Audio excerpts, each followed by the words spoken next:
దేవునికి స్తోత్రం కలుగునుగా. హల్లెలూయా. జాగ్రత్త వినాలి. చక్కగా దేవుని మీతో ఈరోజు మాట్లాడబోతూ ఉన్నాడు. ఆమేన్ చెప్పండి, చెప్పండి, చెప్పండి. హల్లెలూయా.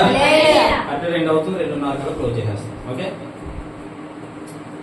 స్త్రీ ఈరోజు ఉమెన్స్ డే కాబట్టి స్త్రీ ఏ విధంగా ముందుకెళ్లాలో అనేటువంటి విషయాలు కుటుంబం పరంగా కావచ్చు, దైవిక పరంగా కావచ్చు, మనం కొన్ని విషయాలు నేర్చుకోవడం మంచిదని నేను భావిస్తూ ఉన్నాను.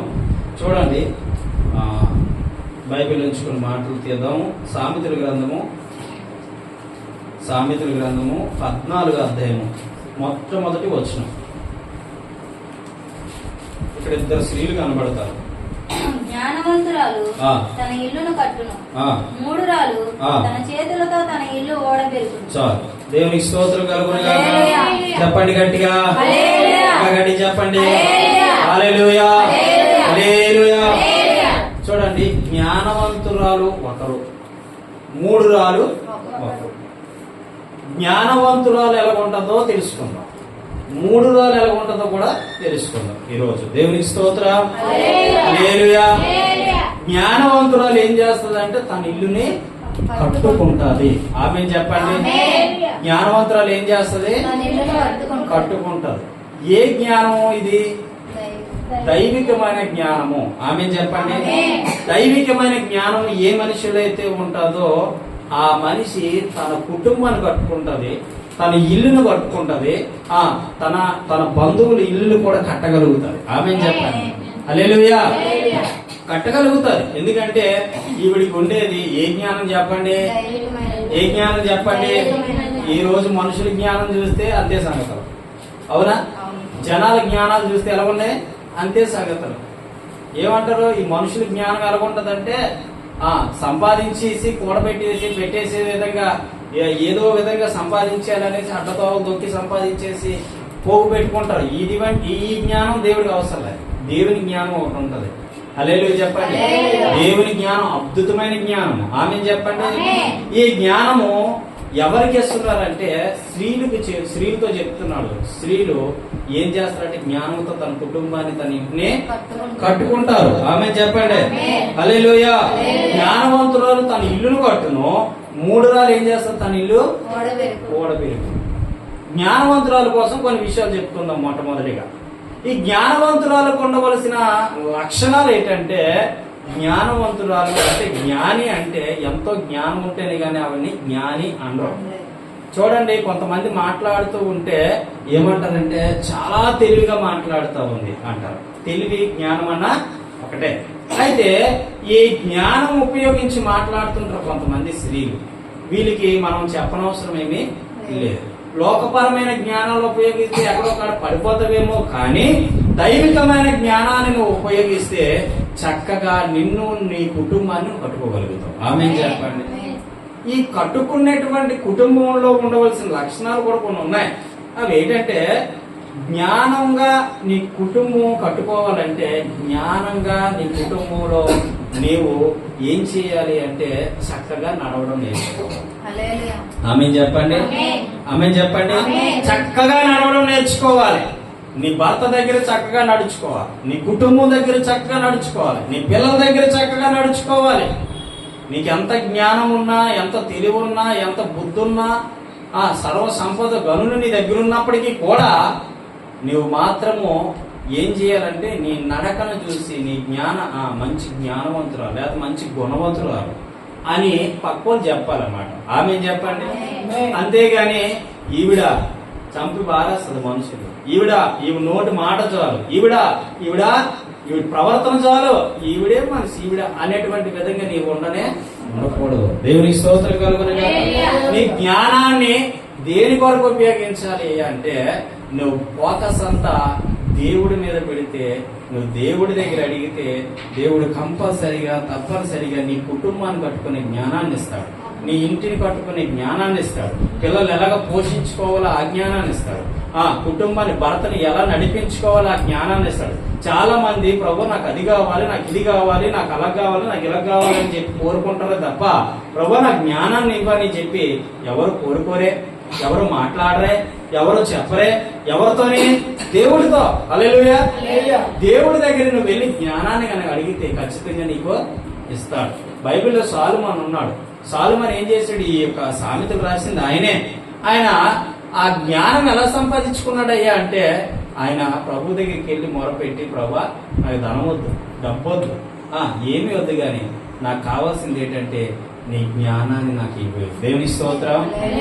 నీ జ్ఞానాన్ని నాకు ఇస్తే ఆ జ్ఞానము నన్ను నడిపించాలి. తెలుసు నీకు కండబలం కన్నా జ్ఞానబలం గొప్పది, డబ్బు బలం కన్నా జ్ఞానబలం గొప్పది, ఆయుధ బలం కన్నా జ్ఞాన బలం గొప్పది. గుర్తుపెట్టు.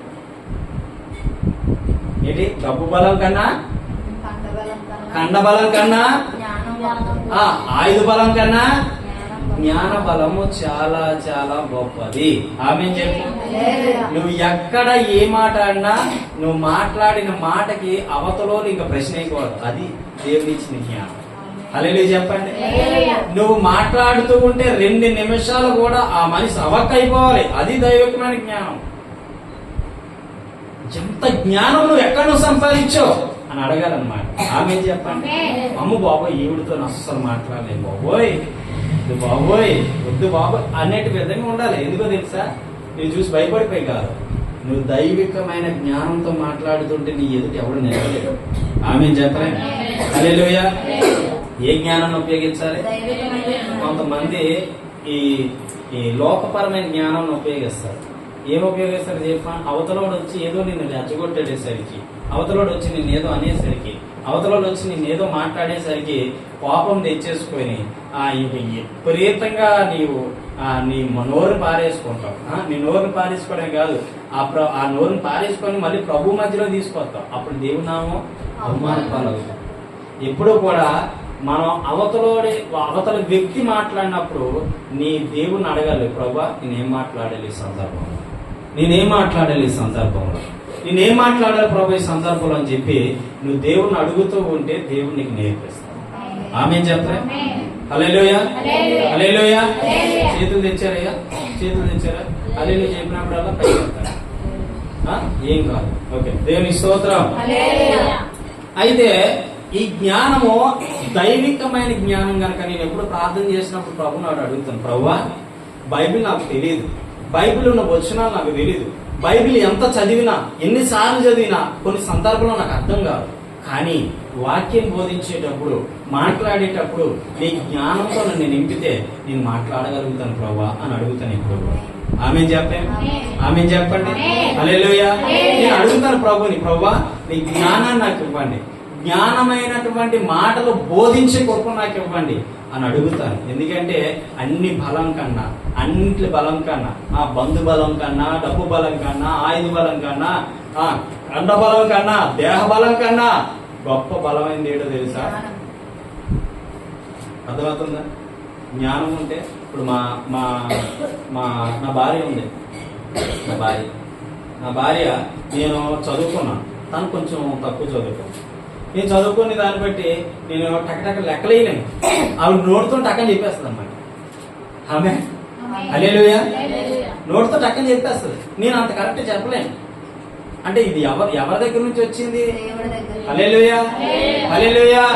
అంటే కొంతమందిని కొన్ని విషయాల్లో దేవుడు వాడుకుంటున్నాడు, కానీ నువ్వు మరింత ప్రతి విషయంలో కూడా దేవుని సమయోచితమైన జ్ఞానాన్ని ఉపయోగిస్తే గనక, దేవుడిచ్చిన జ్ఞానాన్ని ఉపయోగిస్తే గనక నువ్వు అప్పుడు ఏం చేయబడతావు తెలుసు? జ్ఞానవంతురాలివి. ఆమె చెప్పండి. ఎవరో నువ్వు? జ్ఞానవంతురాలు. పోలీస్ స్టేషన్కి వెళ్ళారు, నిన్ను అడిగారు, అమ్మా నువ్వు చూసినావు కదా ఏది చెప్పు అన్న, చూసినట్టు చెప్పాలి. రెండోది ఏంటంటే అప్పుడు ప్రభువా నేనేం మాట్లాడలేదా అని అడగాలి దేవుణ్ణి. అల్ల అది వేసేసి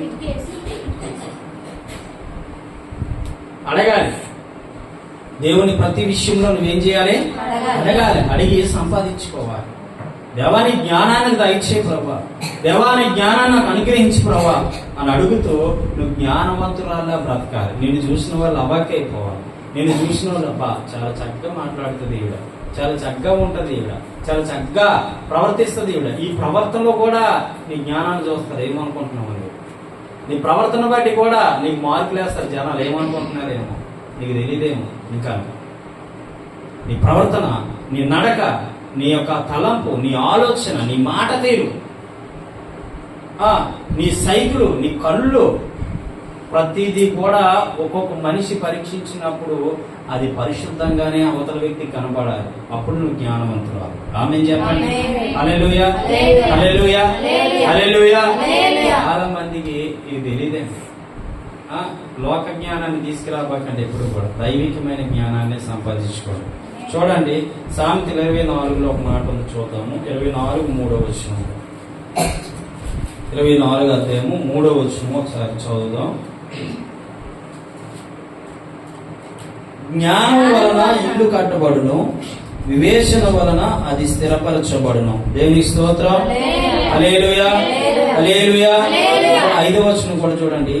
జ్ఞానము గలవాడు బలవంతుడుగా నుండును, తెలివి గలవాడు శక్తివంతుడిగా ఉండును. చూడండి, జ్ఞానం కలిగిన వాడు ఎలా ఉంటాడంట?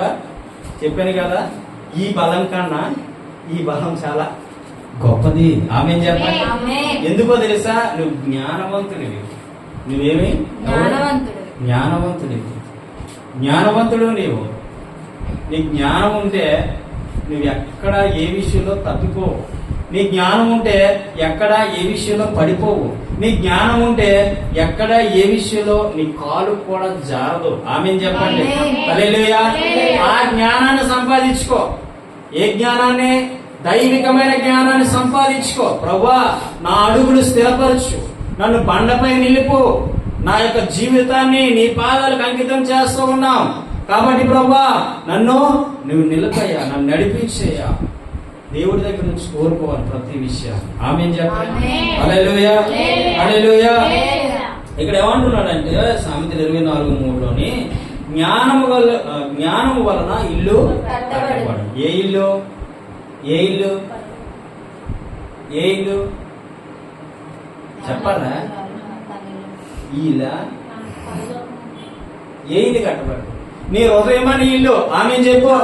హల్లెలూయా. నీ హృదయం అని ఇల్లు కట్టుకుంటావు జ్ఞానం ఉంటే. నీకు అర్థమవుతుందా? నీ హృదయం అని ఇల్లు కట్టుకుంటావు అంటే అర్థమేటో తెలుసా నీకు? ఎక్కడ ఎన్నడూ పొరపాటుకు చోటు నీ జ్ఞానవంతులైతే. నువ్వు జ్ఞానవంతులైతే ఎక్కడ ఏ స్థలములో ఎవరికి నీ జీవితాన్ని అంకితం చేయవు. నువ్వు జ్ఞానవంతురాలైతే ఎక్కడ ఏ విషయంలో నువ్వు తప్పిపోవు. నువ్వు జ్ఞానవంతురాలైతే ఎక్కడ ఏ విషయంలో నువ్వు దిగజారిపోవు. ఎవరో వచ్చారు, నిన్ను చూశారు, ఇష్టపడ్డారు. ఇష్టపడిన తర్వాత కొంతమంది నాకు తెలిసిన వాళ్ళు ఈ విధంగా ఉంటారు. వాడు ఏదో నోట్ల కట్టలు చూపించేసరికి పడిపోతారు. కొంతమంది అందానికి పడిపోతారు. కొంతమంది బళ్ళును చూసి పడిపోతారు. కొంతమంది వాడు వెనకాలన్న ఆస్తిని చూసి పడిపోతారు. నువ్వు పడిపోయావు అనుకో, నువ్వు మూర్ఖురాలి, ధనవంతురాలు కాదు. నువ్వెవరో మూర్ఖురాలి. నువ్వు మూర్ఖురాలి. ఎవడో వచ్చాడు నీ దగ్గరికి, నిన్ను చూశాడు. ఒక సందర్భంలో నీ జ్ఞాపకం చేస్తాను.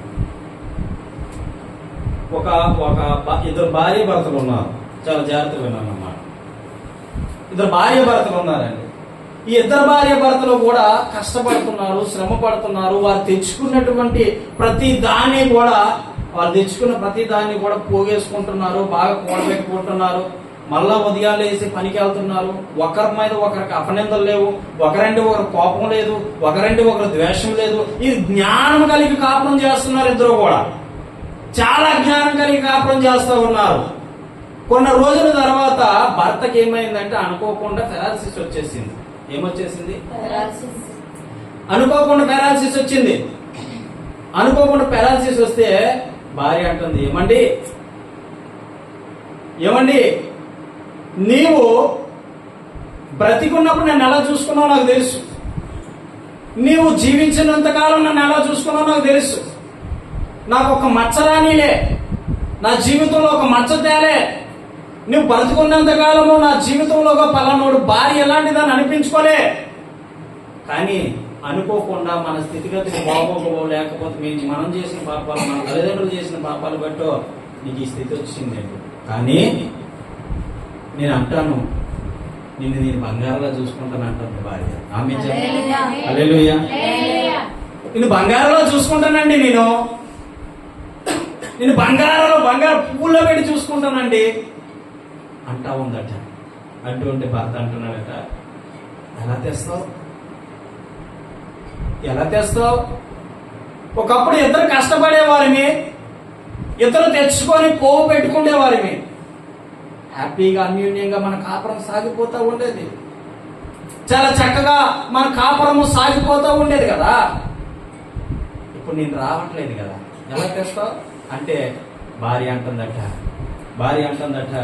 ఏమనుకుంటుంది తెలుసా? ఏమండి, నేను ఉన్నా లేకపోయినా ఇది నా బాధ్యత. ఆమె నువ్వున్నా, నువ్వు పనికి వచ్చినా రాకపోయినా ఇది నా బాధ్యత అండి అని చెప్పి ఆ మంచం మీద పడుకునే భర్తకి ఉదయాన్నే 9 గంటల వరకు సేవలు చేస్తూ మళ్ళా పనికి వెళ్ళిపోయి పని నుంచి వచ్చి మళ్ళా రాత్రికి తన భర్త తలని ఒళ్ళో పెట్టుకొని చక్కగా స్నానం చేపించి చక్కగా చూసుకుంటా ఉందట భార్య. ఆమె చెప్పండి, హల్లెలూయా చెప్పండి, హల్లెలూయా. చక్కగా చూసుకుంటా ఉంది. చక్కగా చూసుకుంటూ ఉంటే వీరిద్దరూ ఇలా చక్కగా ఉండడము ఒకడు చూశాడు. వీరిద్దరు చక్కగా ఉంటుంటే చూడండి, భర్తలు అమాయకులు అయిపోతే ఎవడైనా మీసం మెలేస్తాడు. అవునా కదా?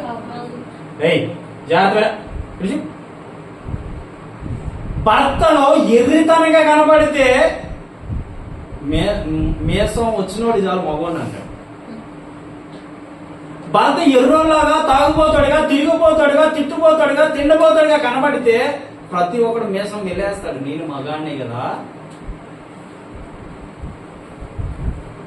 అవును, అర్థమవుతుందా మీకు వాక్యం? జరుగుతున్న సందర్భాలు మీకు జ్ఞాపకం చేస్తా ఉన్నాను. ప్రియమైనటువంటి దేవుని బిడ్డలారా, అయితే ఒకడు చూసాడట. చూసి అంటుండట, నీ భర్త వాడు దేనికి పనికిరాడు, ఇక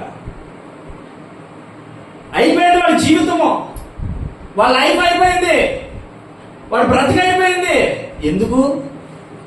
ఇంకా వాడితో నువ్వేం సుఖంగా ఉండగలుగుతావు, వాడితో నువ్వేమి హ్యాపీగా ఉండగలుగుతావు.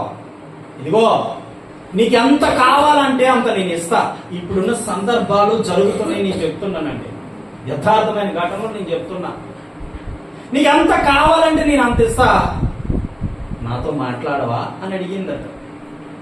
అడిగితే భార్య చెప్తుందట, ఏమండి మీరు నాకు ఓనర్ అయితే అవ్వచ్చు, కానీ నేను ఒక మంచి భర్తకు ఒక మంచి భార్యనండి. ఆమె చెప్పండి, ఆమె చెప్పండి. వీరు జీవించినంత కాలము జ్ఞానం కలిగి జీవించారు, జ్ఞానం కలిగి నడుచుకున్నారు. కానీ భర్త పడిపోయేసరికి భార్య ఇంకొకరికి ఏమైపోయింది? చూడండి, సమాజము ఇలాంటి వారిని ఎన్నుకొని ఈరోజు అనేకమైనటువంటి ఇబ్బందులు పెడతా ఉన్నారు. సులకనైపోయింది భార్య. అప్పుడు భార్య అంటుంది, ఏమండి మీ దగ్గర పనికి రమ్మంటే వస్తా, లేకపోతే నేను రాను, కానీ నన్ను మాత్రం ఆ విధంగా మీరు చూడొద్దు అని చెప్పిందంట.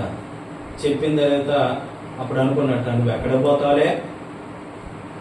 పోతావులే, ఏదో ఒక రోజు నువ్వే నా కాళ్ళ దగ్గరికి వస్తావు అనుకొని ఆ రోజు వెళ్ళిపోయిందట. వెళ్ళిపోతూ అప్పుడు ఆ భార్య ఇంటికి వెళ్ళి తన భర్త తలని ఒళ్ళో పెట్టుకొని ఎక్కులు పడి ఏడుస్తూ ఉందట. అయ్యో, మన ఇద్దరు చక్కగా జీవించినంతకాలం ఒక్కడు మన ఊసుకు రాలే, మన ఇద్దరు చక్కగా బ్రతికినంతకాలం ఒక్కడు మన ఊసుకు రాలే, మన ఇద్దరు చక్కగా నడిచినంతకాలం ఒక్కడు మన ఊసుకు రాలే.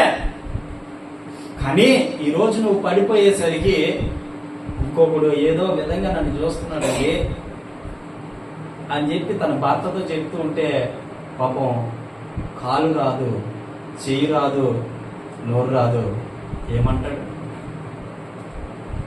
ఏమనలేని పరిస్థితి.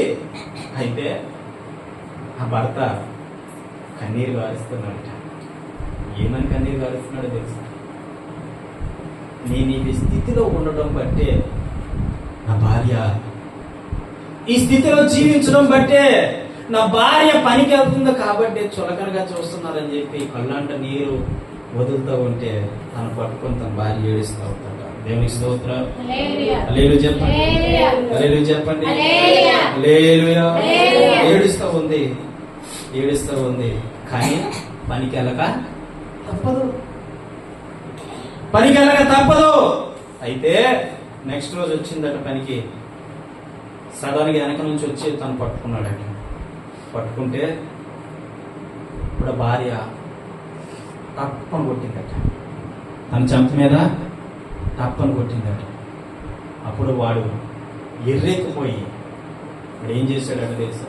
నన్నే కొడతావా, నేను నీ పనిలోంచి తీసేస్తానంటే తను అన్నదట, సార్ నా భర్త ఉన్నప్పుడు ఎప్పుడు నన్ను ఇలా చూడలే, మీరు ఎన్నో సంవత్సరాల నుంచి మీతో నమ్మకంగా పనిచేస్తూ ఉన్నాం. మేము సడన్ గా నా భర్త పడిపోయేసరికి నేను ఎలా కనపడ్డాను సార్?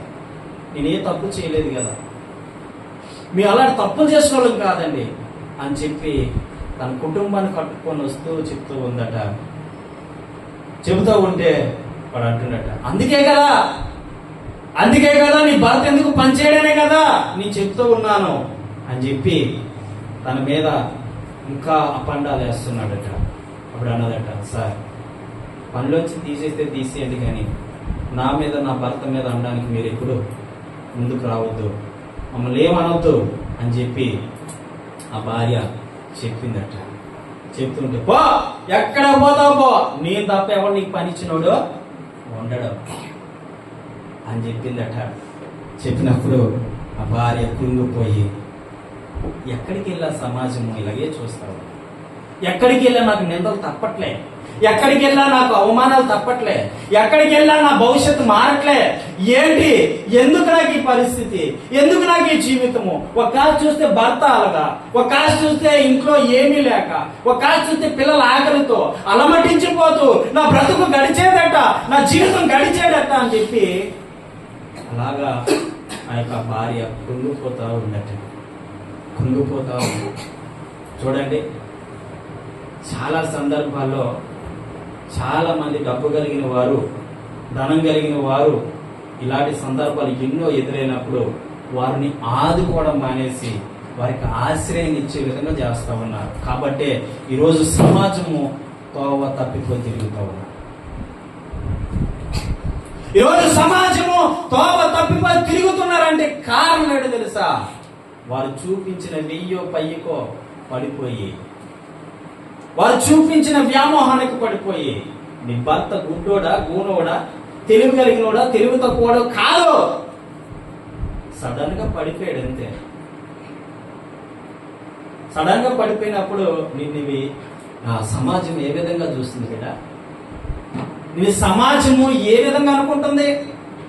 ఆ తల్లి ఇంటికి వచ్చి ఏడుస్తా ఉంది, బాధపడుతూ ఉంటే తను అనుకుందట తనకు తాను, తప్పులు చేస్తేనే మార్గం ఉంటుందా, తప్పులు చేయకపోతే మార్గం ఉండదా అనుకొని తను ఇంకో పని ఎత్తుకోవడం మొదలెట్టింది. హల్లెలూయా, హల్లెలూయా. అంతేగాని తన కాపురాన్ని చేసేసుకోవాలని మాత్రం ఉద్దేశపడలేదని. ఆమేన్ చెప్పండి, ఆమేన్ చెప్పండి. తన కాపురాన్ని చెడగొట్టుకోవాలని ఉద్దేశపడలే. చాలా మంది ఏం చేస్తారు తెలుసా? ఇక్కడ కాకపోతే ఇలాంటి వాడి దగ్గర పని దొరకకపోతే ఇంకో దగ్గరికి వెళ్ళి పని చేసుకుందాం అనేటువంటి విషయాలు ఉండరు, అలాంటి మాటలు గమనించరు. వాళ్ళు ఏమనుకుంటారో తెలుసా?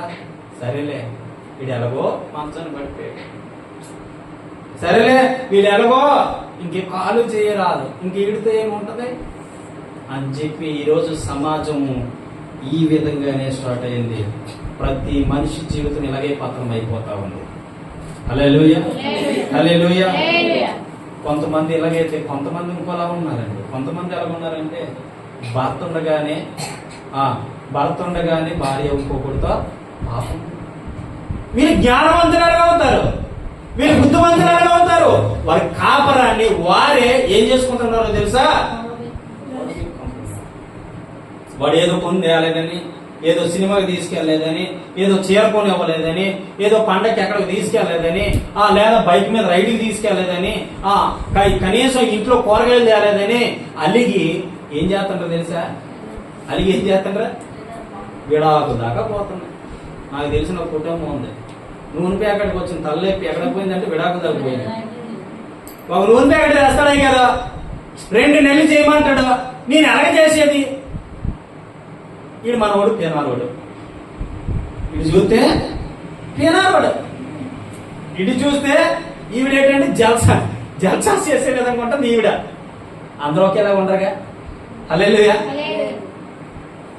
ఈ ఒక ఆయిల్ ప్యాకెట్ తెచ్చి 2 నెలలు చేయమంటానండి, నీ కూర వండాలా లేకపోతే నూనె వేసి వండే బదులు నీరేసి వండాలా అని అడిగితే నేను అంటాను, అదేంటి అలాగంటే మరి అలాగైతే గుర్తం ఎలా వస్తుంది దగ్గర ఏంటంట, గుర్తం ఎలా చేయాలంటే ఈ నూనె ప్యాకెట్ దగ్గర నీకు ఏటా మిగిలిపోతుంది అనుకుంటాను నేను ఒక్కోసారి. వీళ్ళు మొత్తానికి ఏమైందో తెలుసా? ఆ ఇడిపోయినప్పుడు కూడా ముందు దేవుడు దర్శించాడు. ఆమెను చెప్పరా? దేవుడు దర్శనిచ్చాడు. ఏంటంట, ఈయనే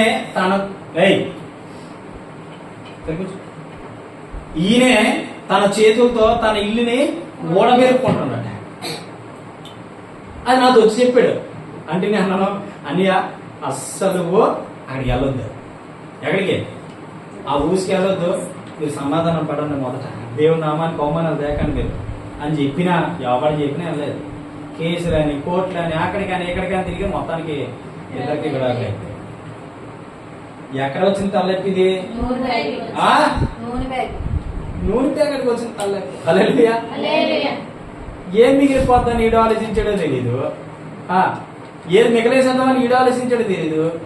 ఆవిడేంటంటే ఈ నూనె ప్యాకెట్తో పోయిందంటే అలా కాదు. ఆవిడ చెప్పిన కంప్లైంట్స్ ఏంటి తెలుసా? ఆవిడ చెప్పిన కంప్లైంట్స్, ఒక్క జాకెట్ మొక్క ఆయన కొన్నాడండి పాస్ గారు. ఈయన ఏంటట, ఒక్క జాకెట్ మొక్క ఆయన కొన్నాడా అని ఒకసారి అంటది.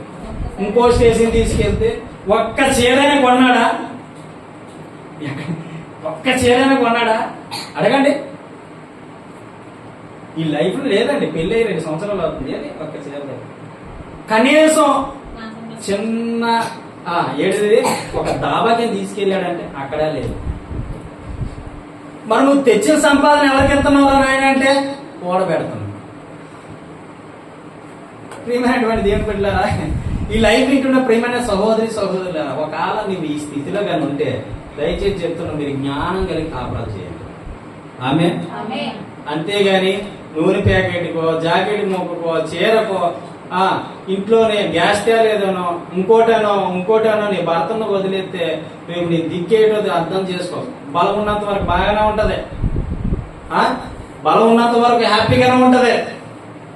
కొంతమంది సైకోపాత్రలు కూడా ఉంటారు. ఏ స్త్రీలే కూడా అన్నం కాదు, ఈరోజు ఉమెన్స్ డే అని స్త్రీలు అన్నట్లే నేను, పురుషులు కూడా అంటారు. కొంతమంది సైకోపాత్రలు ఉంటారండి. రూపాయి తేల ఇంట్లో, రూపాయి తేల అన్ని తెచ్చేయాలి, అన్ని వండి పెట్టేయాలి, హ్యాపీ కూర్చొని తింటాను ఇవాళ భోజనం అని ఏదో ఉంటుంది కదా, ముందు పెట్టేస్తే శుభ్రంగా కలిపి మేతది అన్నమాట.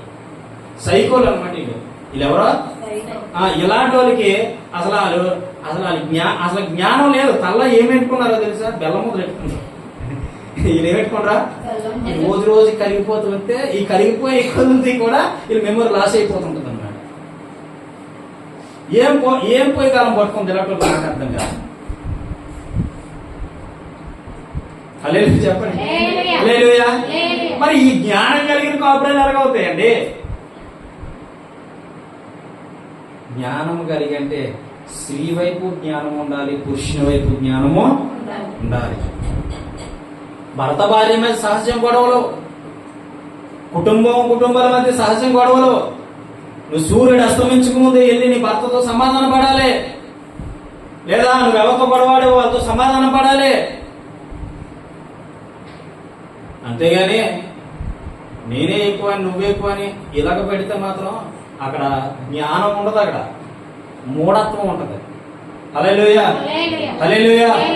జాగ్రత్త గుర్తుపెట్టుకోవాలి. సమాజం నిన్ను ఏ విధంగా చూస్తుందో, సమాజానికి నువ్వు ఎలా కనపడుతున్నావో. మేము విజయవాడ ప్రాంతంలో ఉన్నప్పుడు సేవ కాదని వెళ్ళిపోయారు, కొద్ది రోజులు సేవ వద్దని చెప్పేసి వెళ్ళిపోయారు. అప్పటికే నేను చాలా ప్రార్థనలో చాలా బలంగా వాడబడేవాడిని. కానీ ఈ సేవ వద్దు ఏమొద్దు అని చెప్పేసి నా భార్య నేను కట్టకట్టుకొని విజయవాడ వెళ్ళిపోయాను.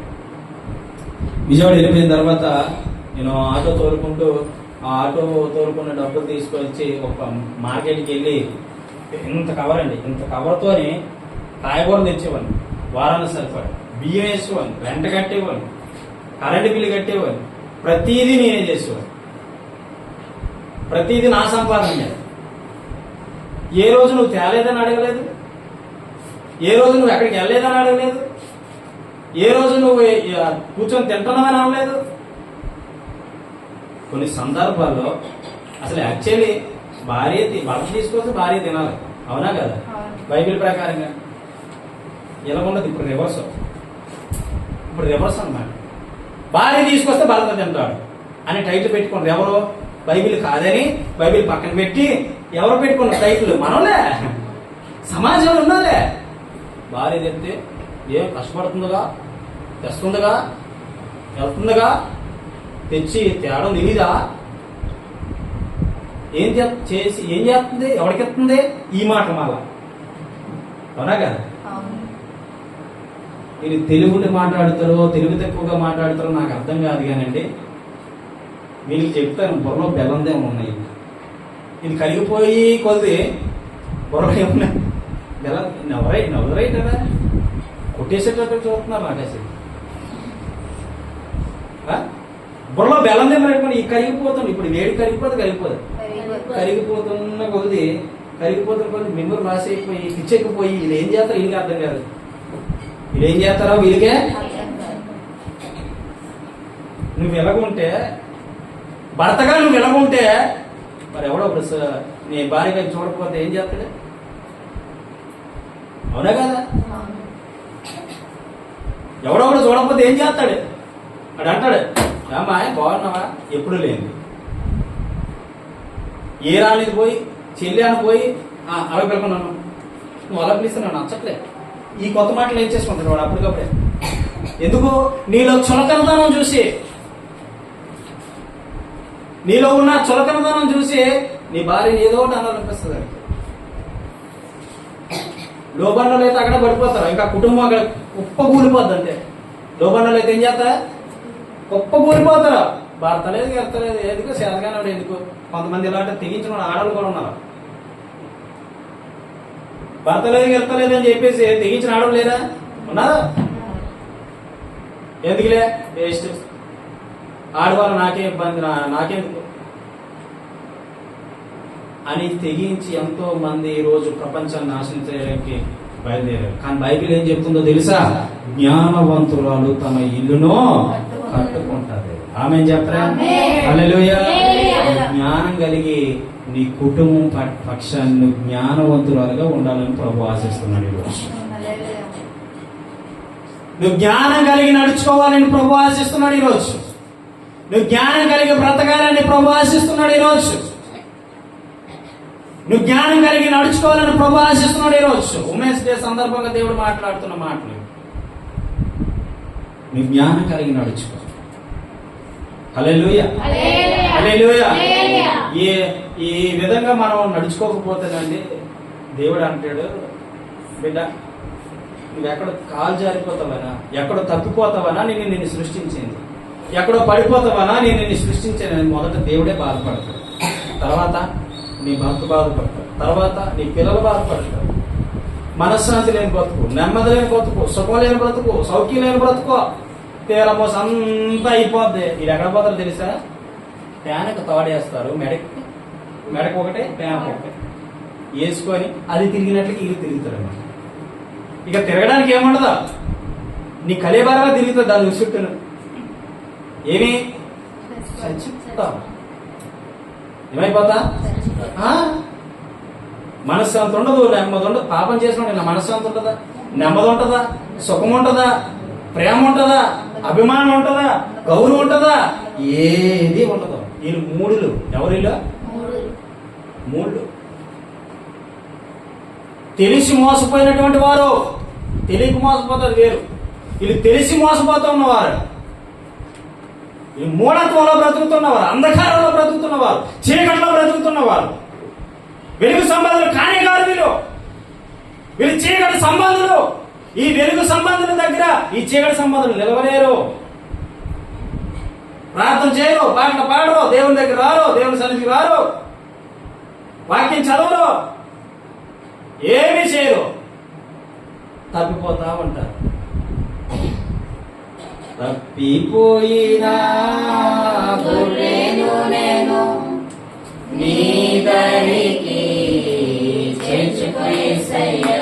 ఆయన చేర్చుకోయేసయ్యా పాడుతున్నాం కానీ నేను తప్పిపోతున్నాను ప్రభు నన్ను చేర్చుకొని ఈరోజు నేను ప్రార్థన చేశాను లేదే. మరి నువ్వు తప్పిపోతున్నావు దేవుడికి తెలిసిన నేను ఎందుకు కాపాడు అనుకుని ఎందుకే ఆయన అడగాలి. నేను తప్పిపోతున్నానేమో ప్రభా, నన్ను సరిచేయి, నా బ్రతుకును సరిచేయి, నా జీవితాన్ని సరిచేయి. ఎందుకు అంత కాలిపోయిన తర్వాత ప్రభు దగ్గర రావడం?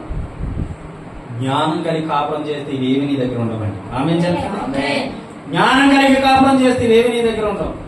చాలా జాగ్రత్తగా వాక్యాన్ని పఠిస్తే జ్ఞానం కొరకు అనేకమైన విషయాలు దేవుడు మాట్లాడుకొచ్చారు. ఆమె హల్లెలూయా. కాబట్టి ప్రియమైనటువంటి దేవుని బిడ్డలారా, ఈ వాక్యం ఏంటున్న దేవుని బిడ్డలారా, దేవుడు చెప్తున్నాడు నీ కుటుంబంలో, నీ జీవితంలో జ్ఞానం కలిగి కాపురం చేయాలి. జ్ఞానం కలిగి కాపురం చేయాలి. ఇష్టానుసారంగా భర్త తెలబడి తల ఉండకూడదు, భార్య తెలబడి తల ఉండకూడదు, కుటుంబం తెలబడి తల ఉండకూడదు. నీకంటూ ఒక జ్ఞానం దేవుడు ఇచ్చాడు. నువ్వు ఒక ప్రత్యేకమైన వ్యక్తిగా నువ్వు గుర్తెరిగి తెలుసుకొని జీవించడం నేర్చుకోవాలి. దేవునికి స్తోత్రం కలుగునుగాక. హల్లెలూయా. ఈ ఉమెన్స్ డే సందర్భంగా అందరి స్త్రీలకి వాక్యం వింటున్న వారు, ఈ యూట్యూబ్ ఛానల్ ద్వారా వింటున్న వారికి చెప్తూ ఉన్నాను, తల్లి, అక్క, చెల్లి అందరికీ చెప్తూ ఉన్నాను, జ్ఞానము కలిగి మీకు ఇచ్చిన భర్తలతో మీరు కాపురం చేయండి. అడ్డగోలుగా మాట్లాడి అడ్డగోలుగా తిరగండి. ఎందుకంటే సమాజం చూస్తే బాగోలేదు, సమాజంలో ఉన్నటువంటి పరిస్థితులు చూస్తే బాగోలేదు.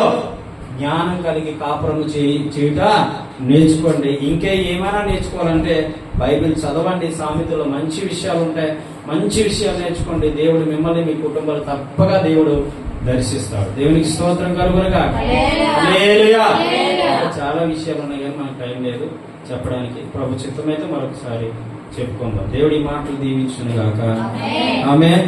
ప్రార్థన చేసుకుందామా? కళ్ళు మూసుకోండి. ఒక నిమిషం కళ్ళు మూసుకోండి.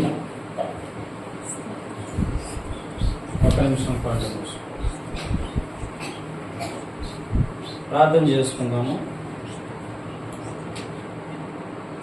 ఈ లైవ్ ద్వారా, ఈ యొక్క యూట్యూబ్ ఛానల్ ద్వారా ఎవరైనా వాక్యం విన్న తర్వాత ప్రార్థన చేసుకోవాలంటే మాతో పాటు ఏకీపించండి, మేము ప్రార్థన చేస్తాం. తండ్రి, నీకు వందనాలు, అద్భుతకరుడు, మీ స్తోత్రాలు. ఇవ్వ ప్రభువా, నా తండ్రి, ఇంతవరకు మీరు చక్కని విషయాలు మాట్లాడారు, చక్కని విషయాలు నేర్పించారు. ప్రభు, నీకు స్తోత్రాలు. అవునయ్యా, జ్ఞానవంతురాలు ఏ విధంగా కాపురం చేయాలో మాట్లాడారు. నేను 3 రాలుగా ఉంటే ఏ విధంగా ఉంటుందో కూడా మాట్లాడారు. ప్రభు, 2 విషయాలు మేము ఆయన వియ్యనం ఈ మార్గంలో ప్రభా మీరు ఏదైతే బోధిస్తుందో ఈ సత్య వాక్యంలో మేము నడవటానికి, మా కుటుంబాలు కట్టుకోవడానికి, మా జీవితాలు కట్టుకోవడానికి, మా భవిష్యత్తులు కట్టుకోవడానికి ప్రభు మీ అమూల్యమైన కృప చూపించి నడిపించండి, సహాయం చేయండి. మేలులతో నింపండి, ఆశీర్వాదాలతో నింపండి. నీ మహిమకు పాత్రలుగా మమ్మల్ని మార్చి, జ్ఞానం కలిగి మార్చి మా కుటుంబాలు మీకు కాపురం చేసుకుంటాం. అత్యున్నతమైన కృప చూపి నడిపించి సహాయం చేయండి. యేసయ్య నామం పేరట ప్రార్థిస్తున్నాను తండ్రి. ఆమేన్. ఆమేన్. ఇప్పుడు మన పరమ తండ్రి దేవుని యొక్క ప్రేమ, మన కుమారుడు రక్షకుడైన యేసు క్రీస్తు ప్రభువారి అత్యున్నతమైన కృప, పరిశుద్ధాత్మన్యోన్యత సహవాసం వస్తాయి. ఈ యొక్క ఇప్పుడు వచ్చిన బిడ్డలకు, ఆరాధన చేస్తున్న ప్రతి కుటుంబానికి, ప్రతి ఒక్క బిడ్డకు, ఈ లైవ్ ద్వారా వీక్షిస్తున్న ప్రతి కుటుంబానికి, ప్రతి ఒక్క బిడ్డకు సదాకాలమైన తోడి నడిపించి కాపుదల నుంచి కాపాడును గాక. ఆమేన్.